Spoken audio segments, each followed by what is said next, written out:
There is something called as a genius in a human being. There is a competence here which is capable of what nature did over 1,000,000 years like that over the afternoon.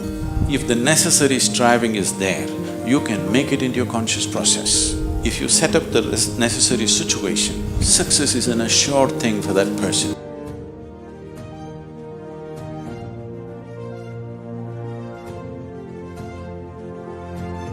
Small things or big things, it doesn't matter. In every single act, a human being longs to be successful. Life is an infinite number of doorways. If you're very diligent, you will open a few of them. If you're brilliant, you'll open many of them. But if you're truly vibrant, then they will open for you. The process of being successful becomes so complex for people that why they're working towards it is generally completely forgotten, and they will start evolving concepts of success, all kinds of concepts. What is being successful? Why can't I tell you a joke? You're looking so serious.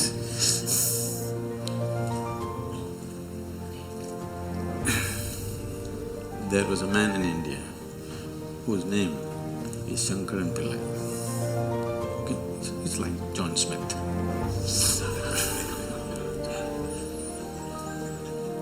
His son came to United States.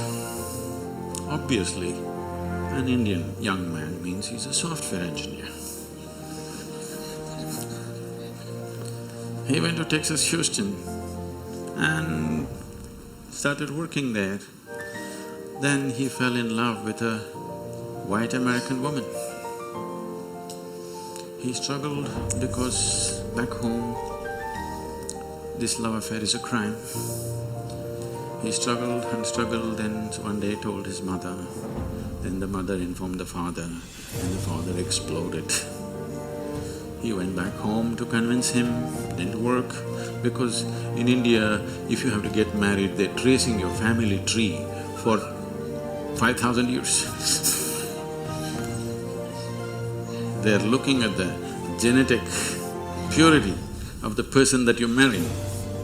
So somebody from somewhere else, a white woman from America, how can you marry her? What do we know about her genetics? Where does she come from? What is her lineage? So no way to convince, he came back. And of course, when he came back again, he fell in love and they went ahead. Then the father disowned. Shankaran Pillai just disowned his son, I have nothing to do with you. But years went by and they had a boy.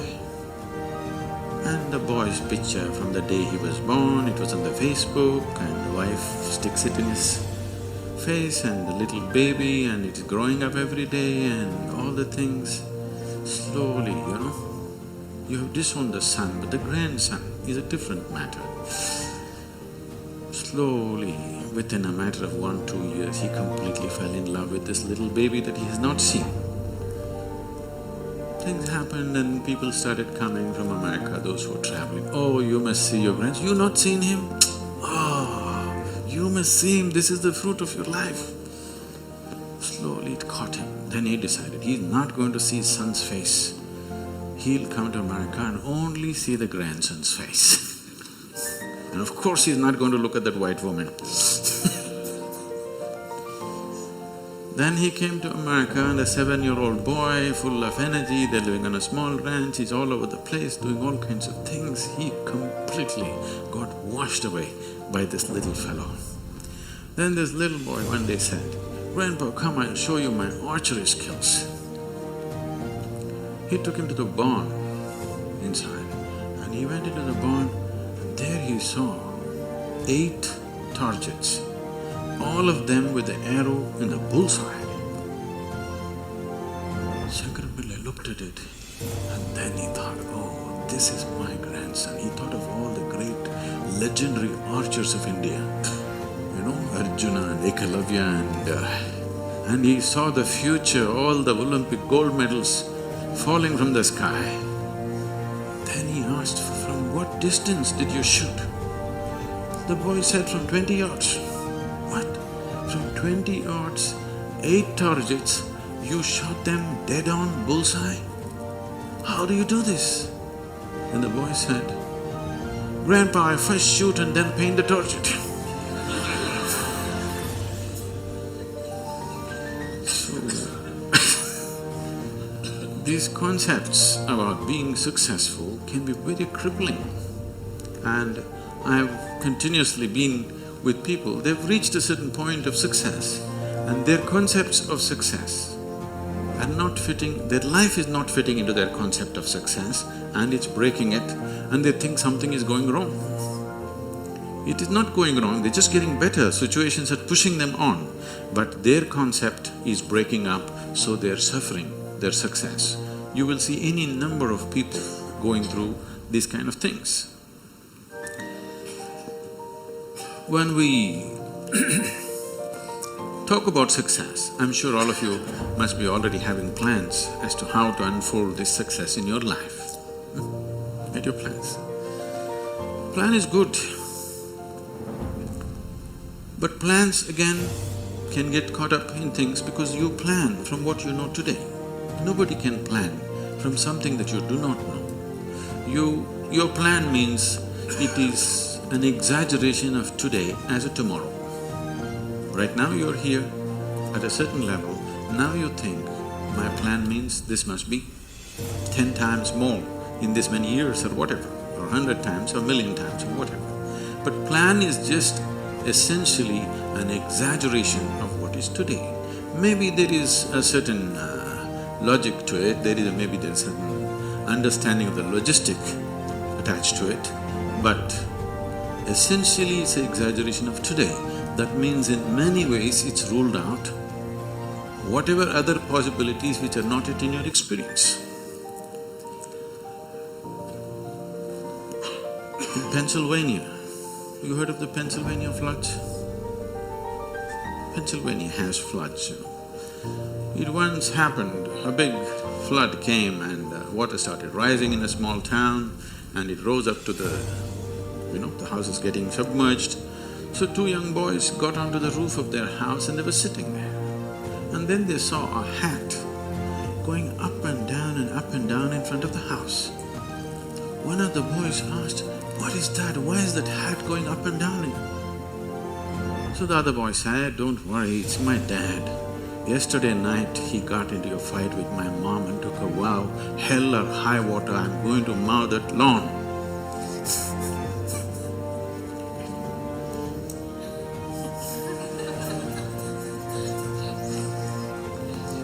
So, plans can be debilitating. It's good to have a plan, but it's more important that you have a purpose. If you have a purpose, plans will evolve, things will happen, plans will fall apart, new things will come up. Whatever has to happen will happen. If you hold on to a certain purpose, other things will just serve that purpose. But if you are very committed to a plan as such, then plan can become a blueprint for restriction. It is also a possibility. It's all right to hold a plan, but you must hold a plan at a certain distance. You shouldn't get identified with the plan. The process of success See, essentially success is a desire in every human being. You can put some fire into it and make it your passion. But if it becomes a need within you that you must be successful, otherwise you will suffer, then you are heading for a problem, a serious problem. Our passions can turn into poison if we start becoming resentful for the non-fulfillment of those passions.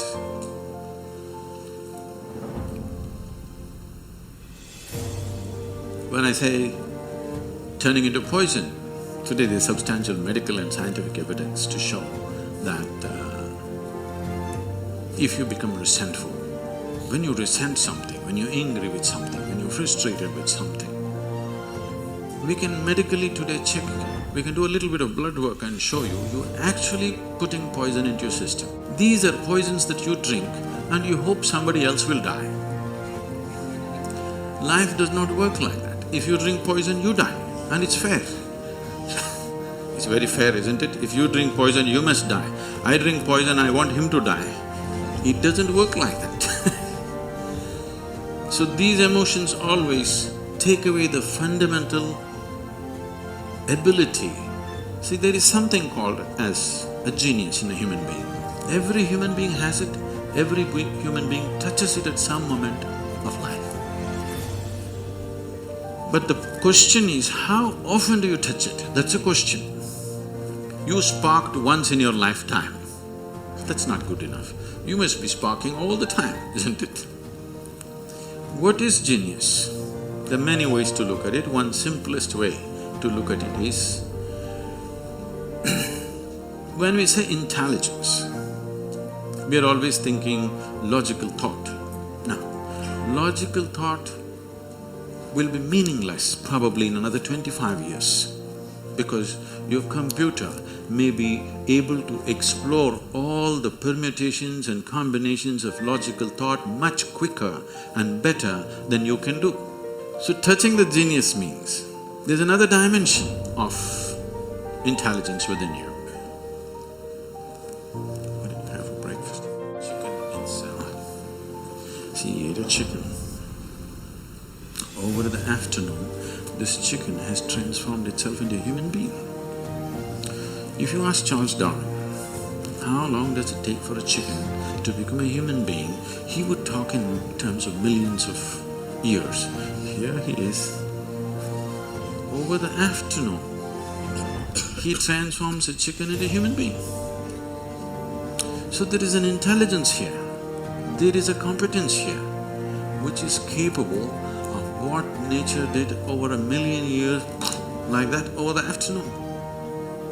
Only thing is, this is an unconscious state of intelligence. Whatever is unconscious, if the necessary striving is there, you can make it into your conscious process. In your conscious process, if this intelligence, even a drop of this intelligence is available to you, suddenly life will spark like it's a magic. What everybody slogs for, you can just simply do it. Now when I say intelligence, always people will think this. If you say intelligence and ask them to show in sign language, they'll also always say this, isn't it? They'll not say this or this or this or this, but one cell in your body is doing more activity than your brain could ever do. One molecule of DNA is doing so many millions of functions in a minute that you can never ever figure it out. Yes or no? So in yoga, in the yogic systems, in the yogic sciences, we never look at anything as mind. There's no such thing as mind. There is a physical body and there is a mental body. So you learn to think through your body. You know, it's a short session, it's not an area that we should enter right now, but I have to tell you this. There are many things personally that I do at the same time. Now people come and tell me, just now I'm entering the session, somebody comes and tells me, Sadhguru, these building plans have to happen, because we do everything ourselves. Now by the time I get out, I'll have the building plan ready as I'm speaking here, because 12 to 14 channels actively keep going on in my head. It is not just in the head, you learn to think through your body. Learning to think through your body will never give you a headache, that's the best part of it. Now, all these responsibilities and 1,000 things happening at the same time, won't you get stressed? There is no such thing, because you use a deeper dimension of yourself and everybody is capable of this and everybody has it. You may not have the same level of intellect as somebody else has, that is always subject to person.